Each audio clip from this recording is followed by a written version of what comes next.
Should you work harder? Is hard work the key? Is hustle the key? I hear a lot of different opinions. I just want to say this. I feel like I live in a world that's the exact opposite. I feel like I live in a world where millions, tens of millions, hundreds of millions, even billions of people are working their ass off. I remember going to India in the third world. People wake up at dawn and work till dusk picking aluminum out of trash heaps.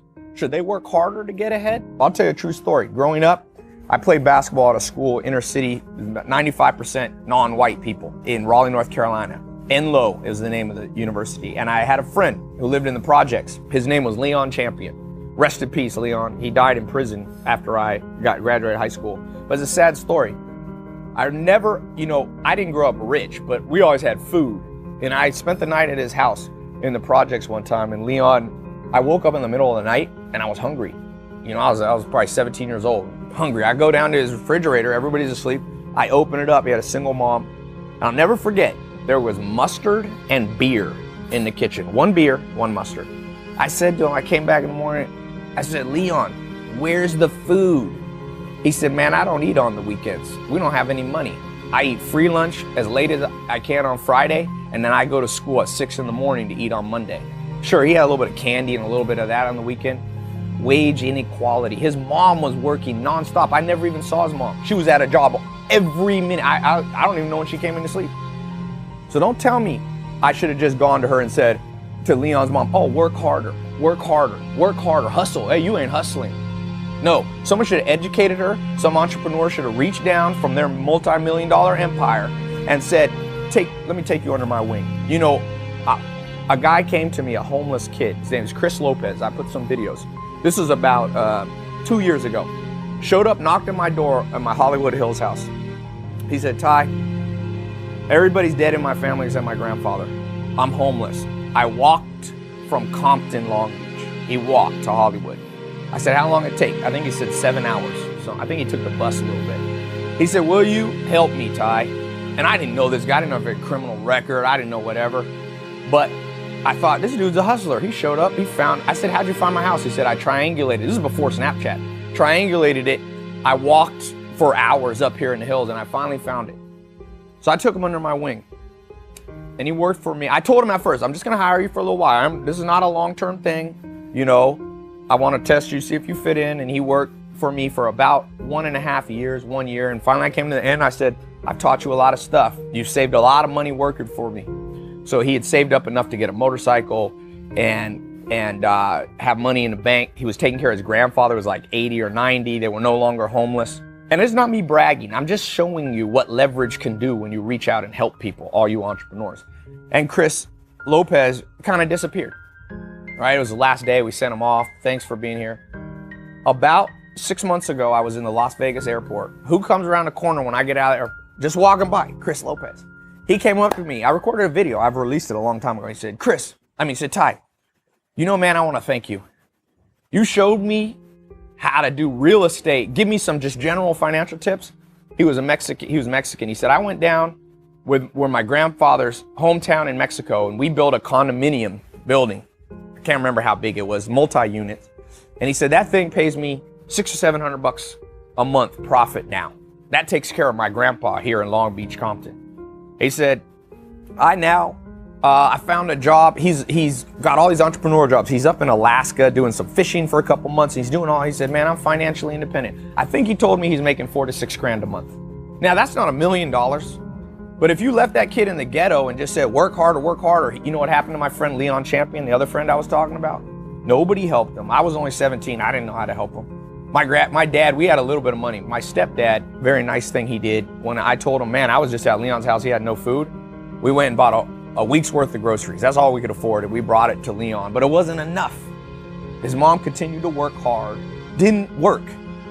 I remember as a senior in high school, Leon, I stopped hanging out with him. He started carrying a gun at school.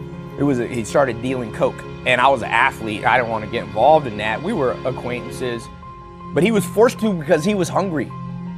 Not because he was a criminal. He was a good kid. I left, I went to Joel Salatin's farm. When I came back, first thing I did, I called my friend Lance. I said, Lance, let's catch up, play basketball with Leon. He said, oh, you don't know? Leon's dead.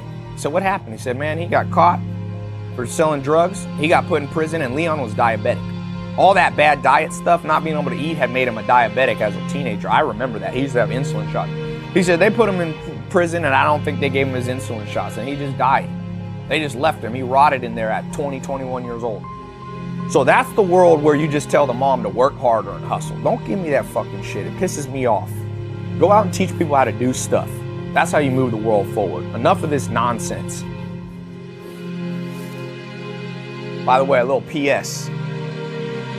I never saw Leon's mom because she drove a taxi, did all this. But in his senior year, she's the one who gave him a gun. They both started dealing. She said, forget this, we're hungry. What I wish would have happened is one of these entrepreneurs just talking about hustle, just talking about hard work. How about hard work go help people? And a lot of you are. I'm not calling out anyone in particular. I'm just saying, don't preach at people that need to work hard. If she would have come across one of these videos, she would have thought, oh my God, I just got to work hard. Nah, that's not what she needed. She needed guidance. We live in a modern world. She could have, just like Chris Lopez, if I had been older, I could have taken her and Leon under my wing and said, let me show you how to make 4 to 6 grand a month. Just like Chris Lopez. I know single moms. My mom was a single mom. All around us. Families, single moms, people trying to put food on their table, working 2, 3 jobs. Is the answer for them to just work harder? Or is it to work smarter? Work hard or work smart, because they're different. I'm always reminded of this story that my mentor, Alan Nation, told me. He said, Ty, and I don't know if this is a true story, but it gets the point across. There was a plane flying over South America. It crash landed, and it was full of all these engineers, all these hard workers. And the hard workers got out, and there were some machetes, and they all grabbed a machete, and they began to hack their way through the jungle. Chop, chop, chop, chop, chop. Flurries of activity, boy. They were working hard, but they forgot something. Don't ever confuse flurries of activity with accomplishment. Activity doesn't always equal achievement. So they were chopping through. And luckily for them, one person got out of the plane. Instead of working hard, went on, climbed up a big tree and looked out and surveyed the landscape and yelled down to the group and said, hey guys, you're working hard, but you're going the wrong direction. You're going deeper into the jungle. The city for our escape is the other way. You see, what's moved civilization forward is not just hard work. Go to any hotel, go to any restaurant. The hardest working people there are working their ass off, and they're still not getting ahead. There's still not equality in pay. There's still people making massive amounts who don't work nearly as hard as the working class. No, what gets you ahead is leverage. In fact, it's the exact opposite. What you want to do is figure out how to work half the time and get twice as much done, so that you could take a vacation, so that you can paint a painting and have some downtime, so you can go on vacation with your family, so you can just lay out on the beach and just look at nature and enjoy life. You want to just grind yourself into the ground? Go ahead. But the people that get ahead are not just grinders. They're not. The grind is necessary, work is necessary, but it's never a goal. It's a necessity. The goal is very different. The goal of life is not to breathe. Breathing is a necessity. The goal of life is to enjoy your life, to do something important. You breathe because you must. You work because you must. But you never say, well, why I'm here is just to breathe. No, you're not here just to work. Working harder doesn't always change the game. Now, I will say, there's about 5 to 10% of people I bump into that are just pure lazy. You and I all know who they are. They're just lazy. But those people are not going to be helped by this video or anybody's video. They're lazy, they're lazy. For those of you, and if you're watching this, I doubt you're lazy. I bet you work. I bet you know how to put your head down and focus. But maybe you look at your bank account and go, wait a second, this is crazy. Did you know that I think the top 10 people on the Forbes list have more money than the next 50% of the world? Is it because those top 10 Forbes list people worked harder? Nah, let's be real here. Is it because they grinded more than the other 50% of the world? I think the people saying this haven't traveled the world. I've been to over 50 countries, a lot of them third world countries, the hardest working people I've ever met, and they're still poor, and it's sad. And I'd like to figure a way to change that. I'd like to be able to contribute. My best guess and my best hope for the world is that we begin to have tools. We begin to get electricity to places. We get the internet to places. We get better education. That's not just working hard, that's working smart. This will change the world. Now, I just want to go on record saying I have worked hard. I have. And I regret a lot of it. I regret a lot of it. In hindsight, had I listened to more people, and I had mentors, But even then, I wasn't listening enough. When you get in a car in a new city, do you just drive? Or do you look at Waze? Do you look at Google Maps? Do you look at Apple Maps? Because it'll tell you, don't go left. We've already looked down left, and left is a dead end. Left is traffic. Same way for you as an entrepreneur. You need somebody, just like Mark Zuckerberg turned to Steve Jobs and said, I don't know what to do with Facebook. It's not working anymore. And Steve Jobs said, Mark, you're in your 20s. I'm almost 50. Let me share with you the mistakes I made in my 20s, in my 30s. Let me guide you so you don't have to make those mistakes. As the great Warren Buffett says, once the richest man in the world, we only learn through mistakes, but they don't have to be ours. We only learn through hard work, but it doesn't have to all be our hard work. Who do you think gets further in life? Who do you think gets to the point A to point B faster? Somebody who runs real fast, Usain Bolt. He can run 28 miles an hour, I think. Or an out of shape person who has a car. One has a tool, one works hard. Who would you bet on in a fight? Somebody with a stick or somebody with a gun? Who would you want defending you? One might be really strong with really big muscles. It'll be like that Indiana Jones movie. The guy had the sword, and Indiana Jones watched the guy do all the sword stuff, and then he just went, boop, because he had a tool. What's your gun? And I'm not talking about literally guns. I'm saying, what's your tool? What's going to get you ahead? What's helped me? I'm probably not smarter than you. I probably didn't work harder than you. I found some mentors when the internet first came out, and they showed me how to use Google Ads. I sat in a little room in Raleigh, North Carolina, and I reached the entire United States from a little interface. It helped me go from 0 to 6 figures.